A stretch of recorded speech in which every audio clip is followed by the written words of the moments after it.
मेरा हार्दिक नमस्कार, प्रणाम। आज हम लोग अपने जब केंद्र पर थे, तो एक 18-19 साल की बच्ची मिली और पूछा गया कि तुम पिछले कुछ समय से जो नहीं आ रहे हो, उसका क्या कारण था? उसने बताया, मुझे इतना तगड़ा गठिया हुआ था कि मैं हॉस्पिटलाइज़ थी।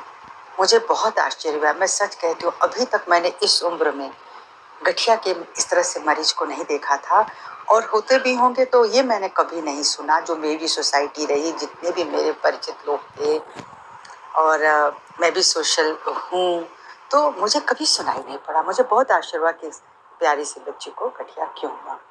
बाद में सुनने पर पता चला कि डॉक्टर ने ये पूछा कि उसके पिताजी को भी गठिया था और पिताजी की डेथ हो गई है, उसको भी गठिया हो गया। आपको क्या लगता है कि ये भी एक तरह का खानदानी रोग है, जैसे डायबिटीज होता है?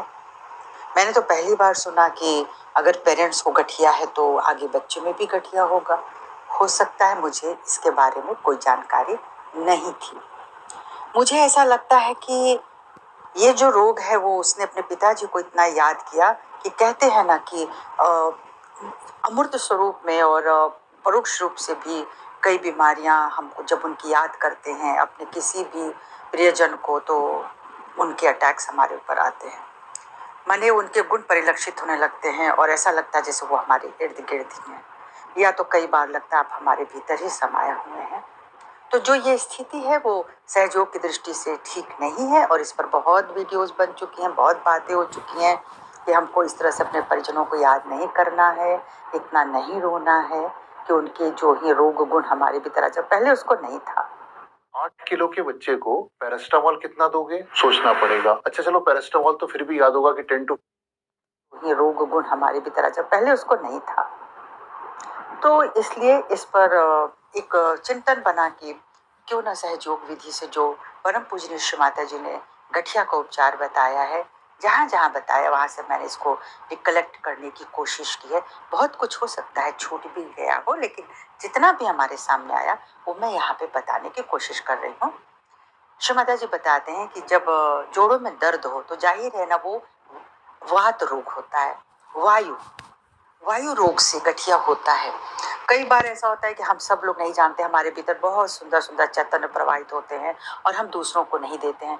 जो प्रेम हमारे भीतर प्रवाहित होता है, वह कुंडलिनी शक्ति, हृदय, हमारा मनस, बुद्धि, सब में इसका प्रवाह बनता है। तो इसको हमको बांटना चाहिए। अगर हम प्रेम नहीं बांट पाते हैं तो ये भी एक तरह का रोग हमारे भीतर इकट्ठा हो जाता है, वायु रोग। वायु रोग को हम जितना प्रदान करेंगे दूसरों को, वह उतना ही स्वस्थ होगा।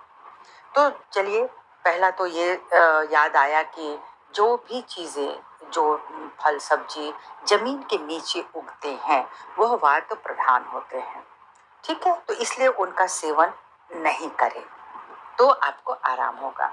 दूसरा मुझे याद आया कि श्री माता जी ने एक बार कहा कि आप दिन में कम से कम 3 बार खाने के समय नींबू पानी का उपयोग करें। जैसे आपने, और उन्होंने तो कहा कि जब ज़्यादा गठिया हो तो आप 2 नींबू का उपयोग करें एक बार में। तो पानी उबाल के रख लें, नींबू निचोड़ लें, और जब आप खाना खा लें तो उसके बाद उसको उनको आपको पीना पड़ेगा। तो इस तरह से करके भी गठिया का जो रोग होता है उसमें आराम आ जाता है। अब तीसरी चीज था गेरू। गेरू एक ऐसी चीज है जो मिट्टी है, लाल मिट्टी ही है, और वह बहुत ही विशिष्ट जगहों पर पाई जाती है। और श्री माता जी कहते हैं इनमें गणपति का जो शक्ति, जो कार्बन एटम की ना, वो बहुत तगड़ी होती है, तेज होती है, पवित्र होती है, प्रभावशाली होती है, और यह हमारे भीतर सॉल्युबल कैल्शियम का काम करती है। अगर हम इनको जैसे चुटकी भर लिया और उसको पी गए पानी में मिला के, तो ये कैल्शियम बहुत ही फायदेमंद होती है। ये कहीं जोड़ों में इकट्ठा नहीं होती है। बच्चों से लेकर बूढ़ों से लेकर के ये सबके लिए फायदेमंद होती है। बच्चे के दांत निकलने होते हैं तो भी ये फायदेमंद होता है, लेकिन इसको करना चाहिए, तो कम से कम दिन में एक बार पी लेना चाहिए।